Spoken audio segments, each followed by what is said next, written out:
La derrota corroboró la grandeza de Cortés como jefe militar.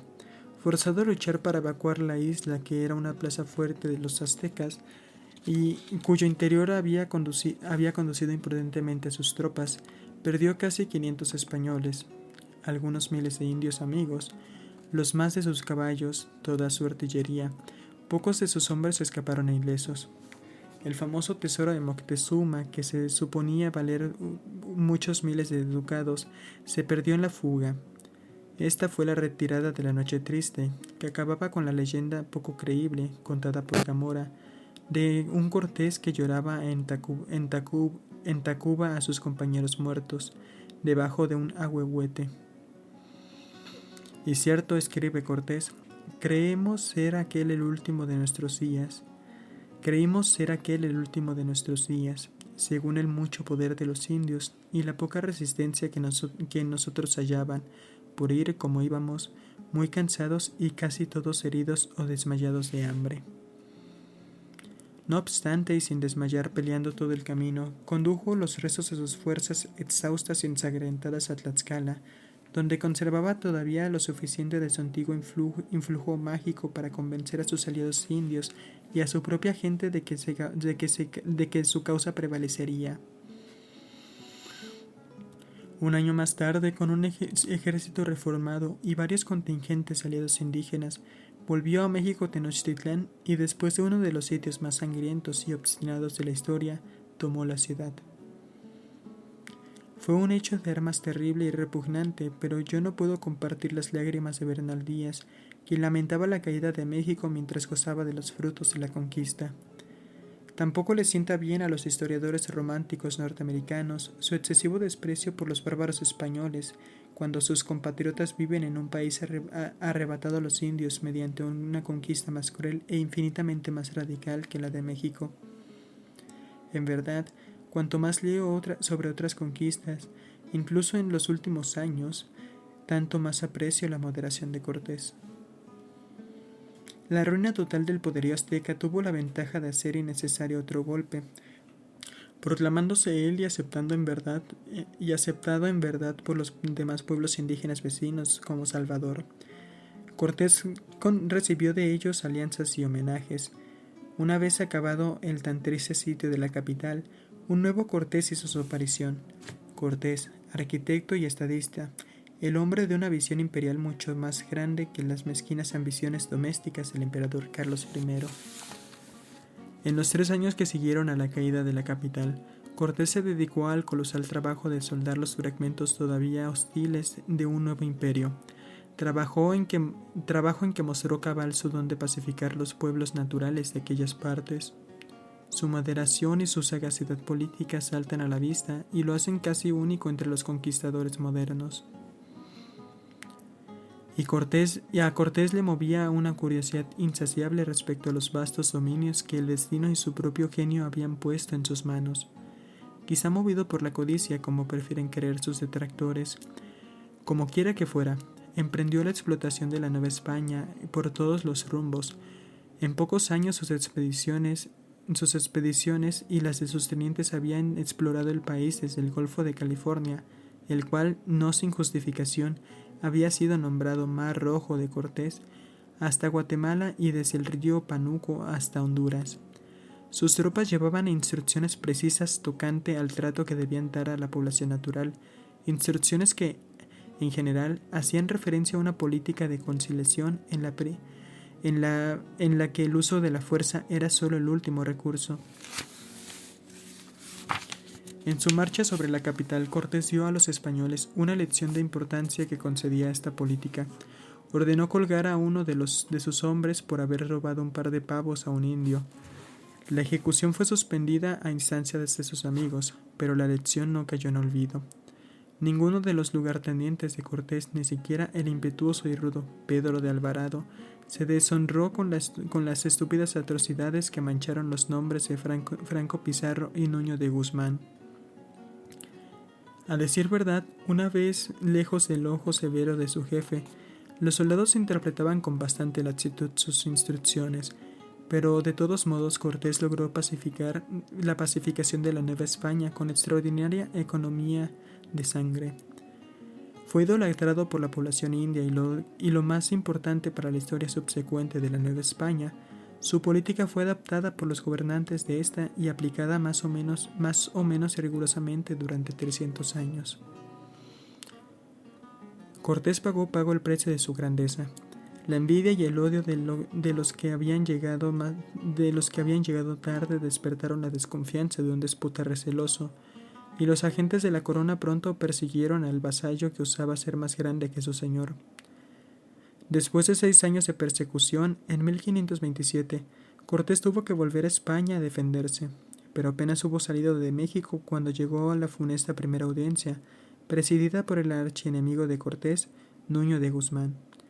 La audiencia ordenó la residencia de Cortés, en el curso de la cual fue acusado por todos los crímenes imaginables, pero ni siquiera Carlos V tuvo el descaro de apoyar a los acusadores, y Cortés fue vindicado.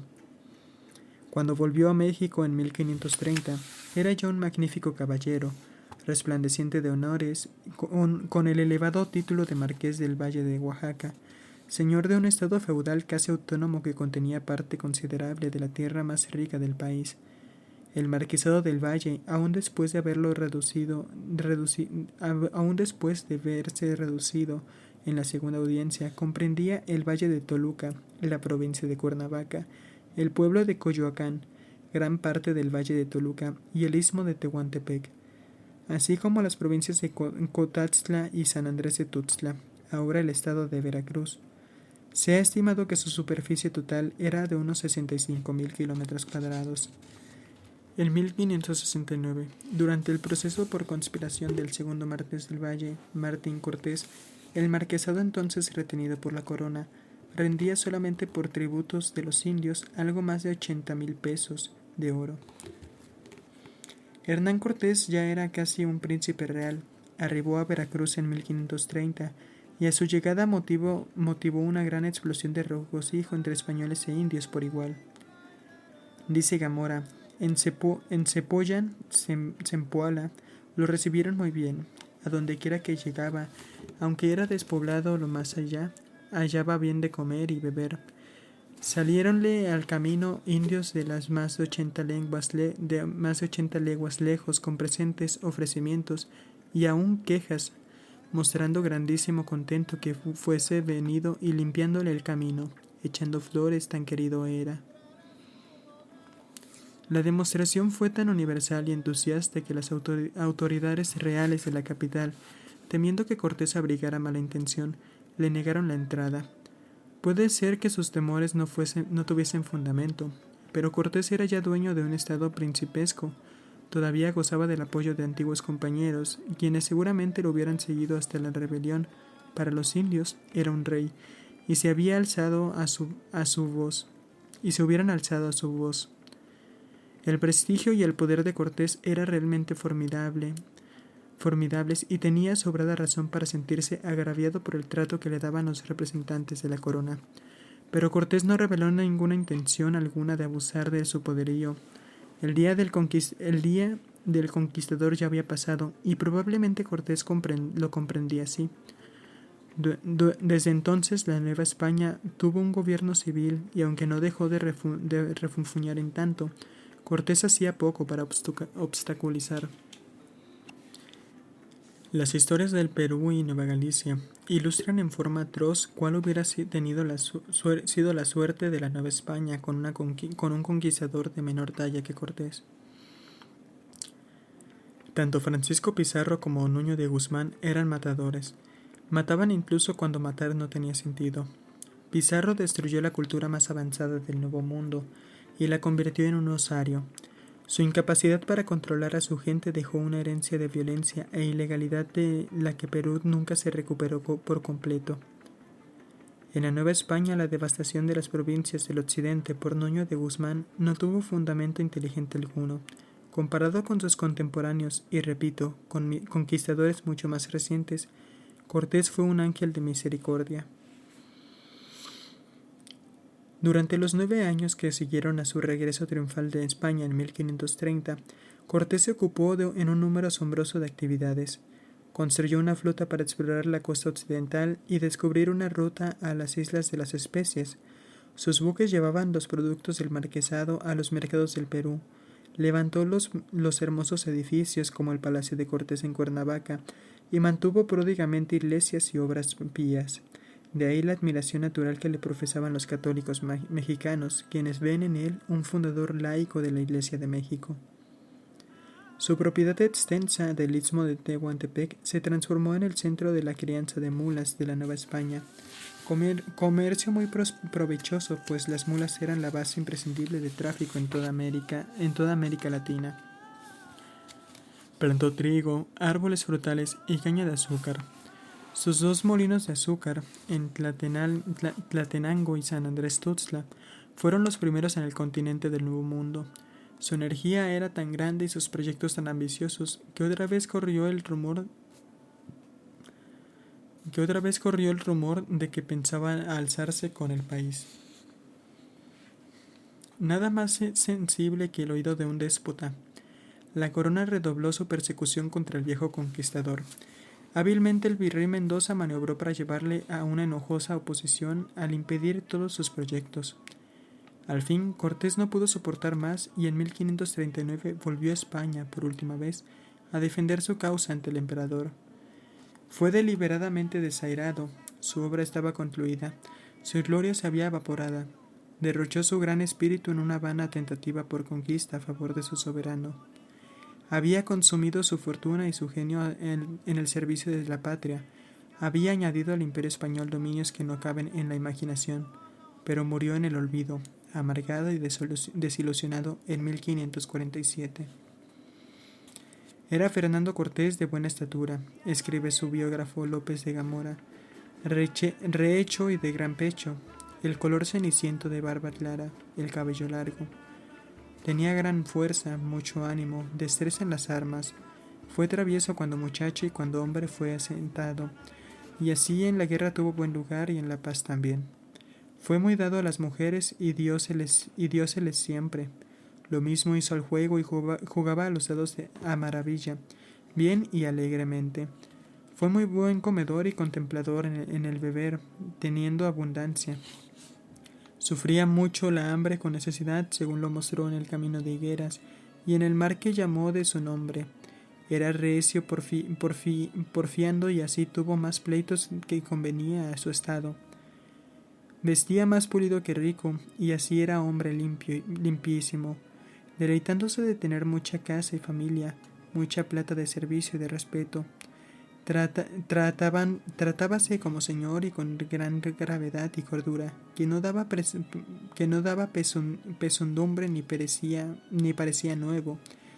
Era devoto rezador y sabía muchas oraciones y salmos de coro, y así cargó mucho a su hijo cuando se moría la limosna. Puso en su repostero y armas Judicum Domini apprehendit, es et fortitudo egius corroboravit vacirium meum. Tal fue un hombre de quien ahora quiere hacer un aventurero interesado tan solo en amontonar riquezas, cuya riqueza y vulgar ambición era volver a España y llevar la vida de un hidalgo fanfarrón. Para mí fue un constructor. El reino de la Nueva España fue producto de su visión y muy grande parte hechura suya. Por una inconsecuencia bastante común en las revoluciones, escribe el doctor José Luis Mora, los descendientes de los españoles, en odio de la conquista que fundó una colonia a la cual ellos y la República Mexicana deben su existencia natural y política, con una animosidad a la que no se puede dar nombre ni asignar causa alguna racional, hicieron desaparecer este monumento, el ataúd de Cortés. Así ha acabado este desastre capital, cuyo destino fue igual al de todos los de su clase. Envidiado de sus compañeros, humillado y desatendido por el soberano a quien sirvió, ha sido el asombro de la posteridad. Su memoria se halla manchada con actos de crueldad que jamás podrán ser defendidos satisfactoriamente. Sin embargo, es preciso confesar que acaso ninguno de estos actos reconoció por principio la ferocidad de su carácter bárbaro, ni